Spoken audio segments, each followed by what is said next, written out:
Hey, what's up everybody? Welcome back to News Dose, and it looks like Xbox's secret game for their developer direct was maybe exposed, or at least somewhat. When I have a much better idea as to what this game could be, and apparently it's not what everybody was necessarily expecting.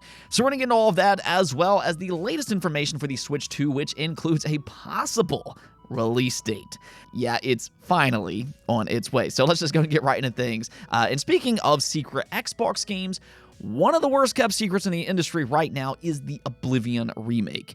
This first leaked out during the FTC versus Microsoft case back in 2023.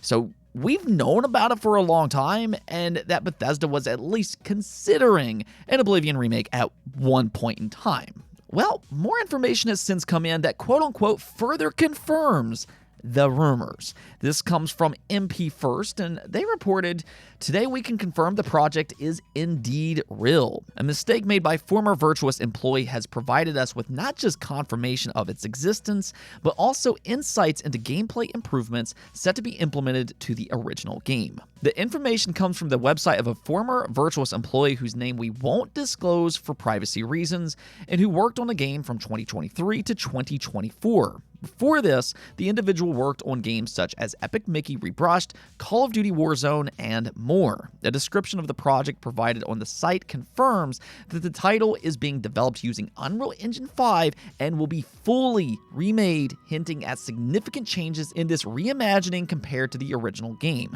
Brief descriptions of 6 gameplay systems that will be reworked are also provided: stamina, sneak, blocking, archery, hit reaction, and HUD.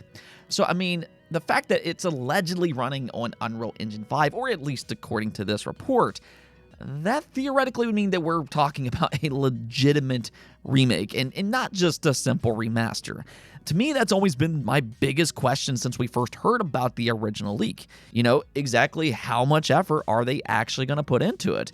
Because I think as long as they put the work in, I think there's a ton of potential for a full-blown remake, especially just considering how much the Elder Scrolls franchise has grown since the release of Skyrim. So, I mean, really, this could potentially be one of the biggest and actually most successful releases of 2025, especially over on PC, where Bethesda games are just absolutely massive. Let me know in the comments below, though, whether or not you've played the original Oblivion, and how would you rank it? Do you think it's better, worse, or on par with Skyrim? Now, speaking of RPGs, let's go and shift on over to Larian Studios and their newly announced plans. I mean, obviously, they're coming off an all-time great RPG themselves in Baldur's Gate 3. But the thing about them is that they're not a studio that's just going to simply rest on their laurels. From day one, they made it clear that their goal was to release a complete experience rather than releasing a bunch of DLC for years to come. Honestly, I think other developers and publishers should maybe take note of that. I mean, it's honestly refreshing that a modern-day studio isn't just using predatory practices with DLC announced before a game is even released. I mean, come on. And the thing is that Larian has stayed true to their goal. Despite the massive success that Baldur's Gate 3 has received, they just confirmed that they've shifted their full commitment over to their next game. Now, they still have a small team on Baldur's Gate 3 for updates, but other than that, they're looking onward. However, do contain your excitement a little bit because their next game is still years away. But, I mean, if it's anywhere near as good as Baldur's Gate 3 and even really Divinity Original Sin, then yeah, we could be in for another treat. Okay, so let's go and start getting into the big news here, and we're first going to start off with Xbox. Last week, they announced their developer direct, and they teased a secret project as a part of that announcement. Now, there's been a lot of speculation as to what this game could possibly be, and the main theories are that it's either the Oblivion remake, Everwild, or Final Fantasy XVI from Square Enix, with a confirmation for the Final Fantasy VII remakes as well. Now, technically, any of those announcements could still happen at this developer direct. All 3 of those games that I just mentioned are rumored to release sometime in 2025. But it's also important to kind of keep in mind that Xbox will have a summer showcase as well.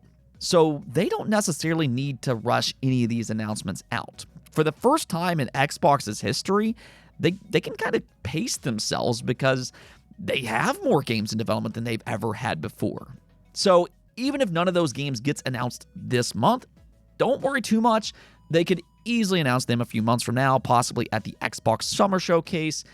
But we actually got a pretty significant hint as to what this secret game could be referring to.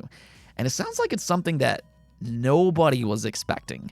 This comes from Jez Corden over on Windows Central, and he reported there's also a mysterious fourth game, and I won't spoil what it is, but our sources indicate that it is a new entry in a legendary Japanese IP, which has decades of history and should make a lot of fans happy. Indeed, Microsoft has won some strong support from the region lately from studios like Square Enix for Final Fantasy, Hoyoverse for Genshin Impact, and Sega Atlas for Persona, and we suspect this new game will help further that trend. Now, this statement is relatively vague, so it's still difficult to pinpoint exactly what he's referring to, but it does rule out Final Fantasy XVI and the 7 remakes. Now, again, theoretically, they could make those announcements as well at this showcase or even afterwards, but Jez specifically said that this is a new entry in a legendary IP which has decades of history. So it is a new game that hasn't already been announced. Final Fantasy XVI and the 7 remakes don't really fit that criteria. I mean, if it is Final Fantasy related, it could possibly be the long-rumored Final Fantasy IX remake. That would definitely make fans happy, as claimed. There's also been rumors about a Final Fantasy Tactics game, but considering that those are remakes and remasters, I'm a little unsure if that actually qualifies for his tease. Now, there are a few other games that comes to mind, though, that could release in 2025. The first of which is Persona 6. Obviously, Microsoft and Sega have had a great relationship these past few years. In fact, they actually got Persona 3 Reload and Persona 5 Tactica as day one releases. They also got the marketing rights for Metaphor ReFantazio, which ended up being Atlus's fastest selling game ever. So they could possibly continue that relationship with Persona 6. I mean, that in itself would be a massive, massive announcement. But another game that some people are speculating is Echo the Dolphin. Now, I'm not necessarily sold on this idea as some other people are, but the reason that people are speculating about Echo the Dolphin is because Sega just filed a trademark for it. My only thing about this one, though, is that technically, Echo the Dolphin really isn't a Japanese-developed game. I mean, yes, okay, Sega is a Japanese-based publisher, but Echo the Dolphin was actually developed by a European studio. So, I mean, the way I view it is that's kind of like calling Naughty Dog a Japanese company simply because Sony is from Japan. You see how that doesn't exactly make a lot of sense? So I just don't think that it's going to be Echo the Dolphin unless Jez really is only considering it a Japanese game because Sega owns the franchise, which, I mean, maybe he is. It's hard to say. The other game that a lot of people are speculating about, though, is a new Koei Tecmo game. Xbox does have a history with Ninja Gaiden, and they do have a newly formed AAA studio that has a game plan for 2025. Now, we don't really know much about this game, but it's supposed to be pretty big, so maybe they'll introduce this secret studio and what they've been working on at this Xbox Developer Direct. The only other two games that kind of comes to mind is Kingdom Hearts 4 and Dragon Quest 12. But I don't really think Dragon Quest 12 is quite ready, so I'm really not expecting that one. I mean, maybe Kingdom Hearts 4, but either which way, if you like Japanese games, as I very much do, then that's just all the more reason to tune in for the Xbox Developer Direct. Allegedly, it's going to be bigger than what they're letting on, so I'm actually very curious about what they have to show. Now, speaking of showcases, though, the new rumor is that Nintendo will finally reveal the Nintendo Switch 2 this week on January 16th. Yeah, go ahead and pencil it into your calendar, assuming that this rumor actually turns out to be true. This is according to Nate the Hate. He elaborated by saying, "I've heard that the reveal itself is going to focus almost exclusively on the console itself. There is not going to be any presence of games. There could be a game shown running on the screen, depending on how the trailer is put together, but software is not going to be a focus."